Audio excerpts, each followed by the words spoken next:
Hi, this is Justin Spring again. This is the last section, part 4. If you've gone through the other 3, you should have created 2 or 3 poems using the Soul Speak method, either by writing them or by speaking them.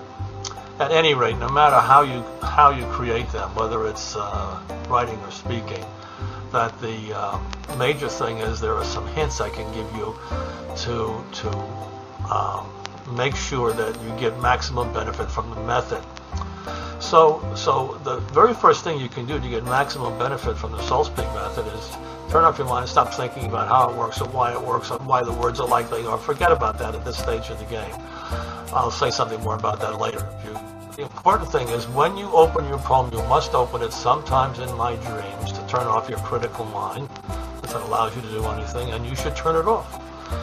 And then I, not he or she or we or it, I, because that's what you know is you, or at least your unconscious knows you know, so the unconscious knows you, and you want to give it that opening, I, and then you want to connect I to the first word that your eye lights upon in your sequence of 7 words.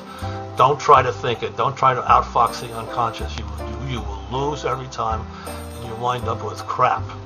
Basically, you'll wind up with just a story with no magic to it. So, if you're, let's say that the word that your eye happens to be attracted to as soon as you start to speak out the sometimes in my dreams I think is the word tree.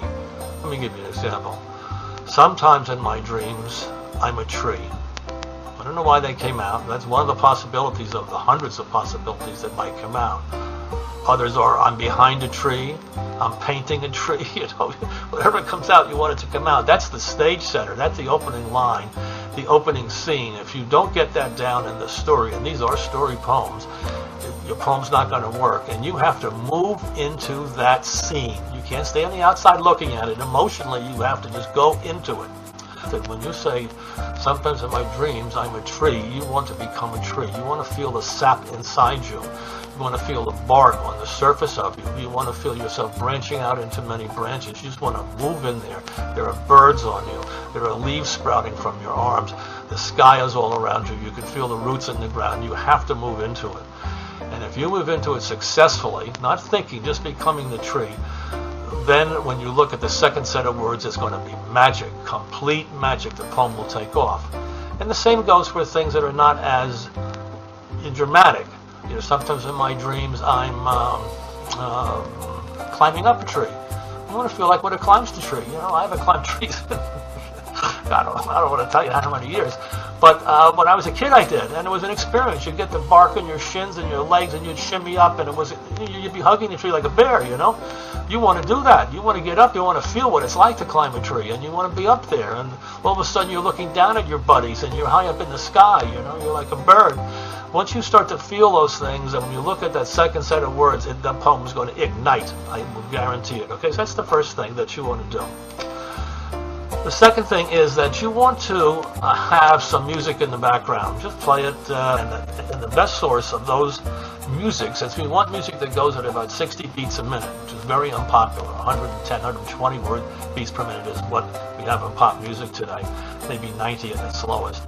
We have on the Soul Speak web page, under CDs, you go there, you'll find 3 music CDs. You can download selections from them for free. Download them and play them. They're made for speaking. They've been used in speakings that we've done in terms of creating our own CDs, and they're powerful pieces of music, and they're paced right. So you want to do that. If you want to make online to speak and you want to record it, just use your web camera. It's perfectly fine. And again, just set up your QuickTime or your Windows Media Player to just play some of the music that we've sent you, and just get up close to the camera like this or back a little bit depending on how you want to do it, and just start to speak the poem into the camera. You can just place you know, right next to the camera you can place the words so that you keep looking at it. You want to have no outside distractions except for the words, basically, whether you're writing it or whether you're speaking into a camera. You want to just zero in on the words and then zero in on the first phrase and where it puts you, inside the tree, climbing up the tree, you are the tree, whatever, okay? So you want to put them right next to your webcam, and you just want to start, and then if you have something good, if it if it catches fire, you have a record of it. You can put it on YouTube. And in fact, why don't you send me a copy too? You know, there are ways to do that on YouTube. You know them if you're a YouTuber.